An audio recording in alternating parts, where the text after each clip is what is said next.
Everyone, welcome to Yadav food factory. ఈరోజు మీకోసం ఒక స్పెషల్ వీడియో తీసుకొచ్చాను. అదే వచ్చేసి కొబ్బరి పచ్చడి అన్నమాట. కొబ్బరి చట్నీ, కోకోనట్ చట్నీ అంటాం కదా. సో ఇది వచ్చేసి మనకి రైస్లో బాగుంటుంది, దోశలో బాగుంటుంది, సో చాలా రోటీస్లో కానీ అన్నిట్లో బాగుంటుందండి. సింపుల్గా ఈజీగా ఎలా చేసుకోవాలి అనేది చూపిస్తాను.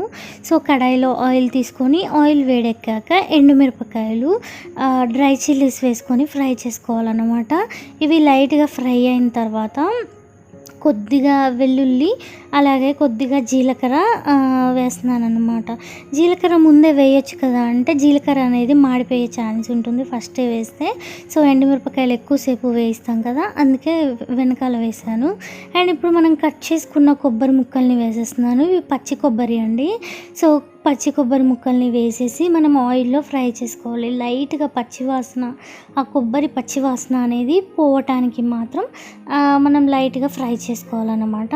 సో ఇది ఫ్రై అయిన తర్వాత కొద్దిగా టామరిన్ అన్నమాట, ఏమంటారు, చింతపండు, టామరిన్ అనేది వేస్తున్నాను, చింతపండు. సో చింతపండు వేసి కొద్దిగా ఫ్రై అయిన తర్వాత చిటికెడు పసుపు, అలాగే చిటికెడు పసుపు వేసేసి కలిపేసుకోవాలి. సో పసుపు అనేది ఆప్షనల్ అండి.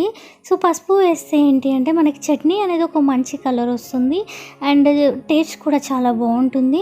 సో పసుపు వేసేసి కలిపేసుకొని మనం ఇంకా ఆల్మోస్ట్ స్టవ్ కట్టేసుకోవటమే. ఇంకా ఫైనల్గా మనము ఏమంటారు, సాల్ట్, మనకి చట్నీకి సరిపడేంత సాల్ట్, కొబ్బరి చట్నీకి సరిపడేంత సాల్ట్ అనేది వేసుకొని మనం మిక్సీ పట్టుకోవాలన్నమాట. లైట్గా వాటర్ వేసి గ్రైండ్ చేసుకోవాలి. సో మనం ఏ కడాయిలో అయితే ఏమంటారు అన్నీ ఫ్రై చేసుకున్నామో అదే కడాయిలో మళ్ళీ కొద్దిగా ఆయిల్ వేస్తున్నాను. సో తాలింపు పెట్టడానికి, పోపు వేయడానికి కొద్దిగా జీలకర్ర వేస్తున్నాను, అలాగే కరివేపాకు అన్నమాట. మీరు కావాలి అనుకుంటే మళ్ళీ వెల్లుల్లి ముద్దని కచ్చాపచ్చగా దంచి కూడా వేసుకోవచ్చు, అది మీ ఇష్టం. నేను ఆల్రెడీ వేసాను కాబట్టి ఇప్పుడు ఏం వేయట్లేదు, ఓన్లీ జీలకర్ర అలాగే కర్రీ లీవ్స్, కరివేపాకు వేస్తున్నాను. సో కరివేపాకుని ఎక్కువ ఎప్పుడైనా కానీ ఎక్కువ ఫ్రై చేయొద్దండి, టేస్ట్ అనేది పోతుంది. కరివేపాకు వేయగానే వెంటనే మనం ఏం వేయాలనుకుంటున్నామో అది వేసేసేయాలి. అది పప్పు తాలింపు పెట్టినా, ఏది తాలింపు పెట్టినా కానీ.